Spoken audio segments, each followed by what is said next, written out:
মনে করেন যে এখন এই গরমের সময় জাল দিতে গেলে আমার এই ছেলেটা শক্তিমান ছেলে, তাও মনে করো যে সেদিনকে আড় হয়ে পড়েছে জাল দিতে। কাকি কি বানাবেন এখন? মালসা বানাবো। মালসা? হ্যাঁ। কিভাবে? এই যে দেখো, এই হাতে বানাবো, হাতে তৈরি করবো। ও, এটা সম্পূর্ণ হাতে নিজে তৈরি করবেন? হ্যাঁ। কাকি একটা প্রশ্ন করি, যে আপনারা এই যে মালসাটা তৈরি করছেন, এই যে মাটিটা প্রথম মাঠ থেকে সংগ্রহ করা থেকে আর শেষ পর্যন্ত কতবার হাত দেওয়া লাগে আনুমানিক? নিম্ন 8-10 বার হাত দিতে হয়। 8-10 বার? হ্যাঁ, উড়ানোতে শুরু করে নিয়ে 8-10 বার, তারও বেশি। তারও বেশি বানাইতে হবে, কাদা বানাইতে হবে, কাঁচাইতে হবে, ভিজাইতে হবে। এটা আপনারা সব মানে পরিপূর্ণ হওয়ার পরে আপনারা বাজারে কয় টাকা বিক্রি করেন? এই মালসাটা ধরেন 30 টাকা বিক্রি করবো। 30 টাকা বিক্রি করেন? হ্যাঁ। তাহলে 8 থেকে 10 বার হাত দেওয়ার পরে হ্যাঁ। একটা জিনিস 30 টাকায় বিক্রি করেন। আপনাদের যে আসলে যে পরিশ্রমটা হয় এটা তৈরি করতে, হ্যাঁ।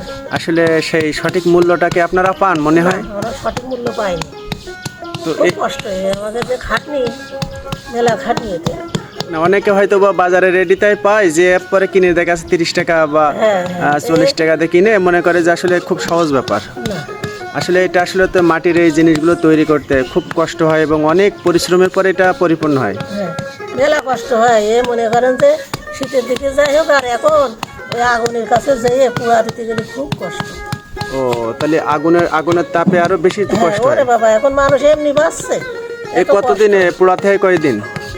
1 সপ্তাহ লাগে। এই পৌনে 1 সপ্তাহ দেওয়া লাগে?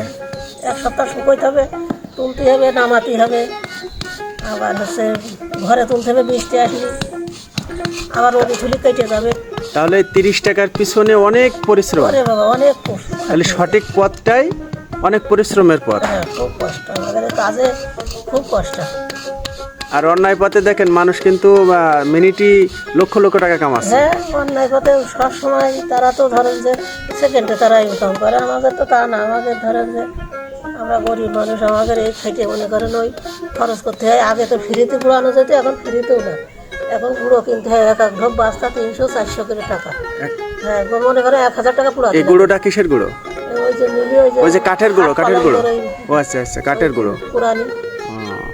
তাহলে সৎ পথে থেকে আপনার 30 টাকা এই জিনিসটা বিক্রি করার আগে কতবার হাত দেওয়া লাগছে? কতবার হাত দিতে হয়? আমি তো বললাম 10-12 বার, তারও বেশি।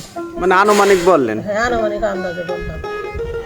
বহুত সময়। এই আবার মানে সবকিছুর দাম বেড়লো, কিন্তু এই মাটির তৈরি জিনিসের হাতের মনে করেন যে এই জিনিসটা নিম্ন 5 দিন রোদে দিয়ে শুকোতে হবে, তুলতে হবে, ঘরে তুলতে হবে, আবার নিচে নামাতে হবে, আবার পুরাতে হলে সব রং বের করতে হবে, করে বাজার মধ্যে নিয়ে যে সাজাই পুরাতে ওই দিন সারাদিন কমপ্লিট হয়ে যাবে।